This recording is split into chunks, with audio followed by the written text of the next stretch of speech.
সুব্রাদি আছেন জেলার এবং আমাদের সহায়তা। আমরা এই কার্যক্রম এখানে করছি এই কারণে, আমরা স্বাধীনতার পর থেকে যখন থেকে কেন্দ্রীয় সরকার গঠন হয়েছে কংগ্রেস সরকার, তখন থেকেই আমরা দেখে আসছি, আমরা পড়ে আসছি যে জাতীয় স্তোত্র, আমাদের যে অবহেলার বিরুদ্ধে জাতীয় স্তোত্র, এটাকে বেনাগুড়ি কংগ্রেস সাইডে করে রাখার চেষ্টা করেছে। বন্দে মাতরমের বিরুদ্ধে কেন এদের অরুচি আজও জানতে পারেনি। কংগ্রেস চাইছে কি সেটাও তারা বলতে পারেনি, তখন আজও বলতে পারেনি কংগ্রেস কেন চাইছে যে জাতীয় স্তোত্রের মাধ্যমে বন্দে মাতরমের মাধ্যমে সারা ভারতবর্ষের লক্ষ লক্ষ যুবক যেখানে প্রাণ বলিদান করেছিল, সেখানে কংগ্রেসের এত অনিচ্ছা কেন?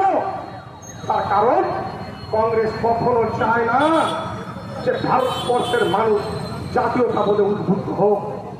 তারা চেয়েছিল যে আমরা একটা দল, পারিবারিক দল, সারা ভারতবর্ষের মানুষ আমাদেরকে পছন্দ করবে, আমাদের দেওয়ারি করবে, যার জন্য জাতীয়তাবাদে উদ্বুদ্ধ করতে দেয়নি। যেই গানে, যেই স্তোত্রে সারা ভারতবর্ষের মানুষ উৎপীড়িত হয়েছিল, বিশেষ করে পশ্চিমবাংলার মানুষ বন্দে মাতরমকে বুকে করে নিয়ে লক্ষ লক্ষ যুবক, হাজার হাজার বিপ্লবী প্রাণ দিয়েছিল। আজকে আমরা কি দেখছি? কংগ্রেসের ইতিহাস আছে, আমরা জানি ইতিহাস কারোকে ছেড়ে কথা বলে না। হিস্টোরি আবার ব্যাক করছে কিসের জন্য? নেহরু পরিবার থেকেই ধরেন, নেহরু থেকে সেই থেকে আজ পর্যন্ত ৩-৪টে পরিবার পরম্পরাগত ভাবে এটা একই জিনিস করে যাচ্ছে। তার কারণ কি? একটাই কারণ, সেদিন ভরপুর ছিল, সেদিন অপমান করেছে। আজ অপমানের বদলা ভারতবর্ষের মানুষ দিয়েছে, আজকে নিঃস্ব হতে বসেছে, তারপরে স্বভাব বদলা। এটার কারণ একটাই, এখনো তারা মনে করে কংগ্রেস পরিবার গান্ধী পরিবার নেহরু পরিবারের মধ্যে থাকবে। আমরা এটা হতে দেব না। ভারতীয় জনতা পার্টির সকল কার্যকর্তা এর বিরুদ্ধে গর্জে উঠবে।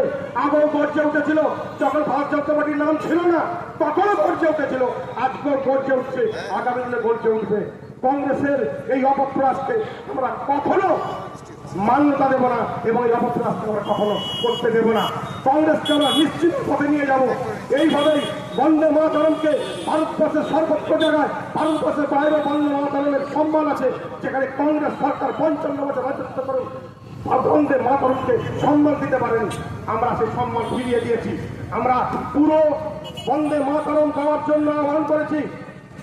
যতক্ষণ প্রধানমন্ত্রী নরেন্দ্র মোদীজি আমাদেরকে নির্দেশ দিয়েছিলেন যে প্রত্যেকটা জায়গায় রাষ্ট্রীয় স্তোত্রম গাইতে হবে পুরো, আমরা সেটাই গাইছি। সেখানে কংগ্রেস কি করছে? গাইতে গিয়ে হাসাহাসি করছে, খিল্লি বানাচ্ছে, এতটুকু লজ্জাবোধ নেই যাবে। এরা তারপরে ভারতবর্ষকে শাসন করার কথা ভাবে, এদের লজ্জা করে না। এরা কোন ধাতুতে তৈরি? হবেই তো যাদের রক্ত বিদেশি, তারা কখনো ভারতীয় হতে পারে না। ভারতীয় হতে গেলে ভারতের ডিএনএ প্রয়োজন, এদের ডিএনএ দোষ আছে, তাই এরা কখনো আমাদের বন্দে মাতরমকে মেনে নিতে পারেনি। ভালো করে কি বন্দে মাতরমকে মেনে নিতে পারেনি? রবীন্দ্রনাথ ঠাকুরের জাতীয় সঙ্গীত ভালো করে মেনে নিতে পারেনি। যদি কেউ ইতিহাস করে থাকে তাহলে বুঝতে পারবে। এরা চাইছে সবসময় আমরা যেটা দেবো, ভারতবর্ষ সদাই গ্রহণ করবে। কংগ্রেসের উচ্ছিষ্টকে, গান্ধী পরিবারের উচ্ছিষ্টকে ভারতবর্ষে বেঁচে থাকবে, এরা চিরকাল চেয়েছিল।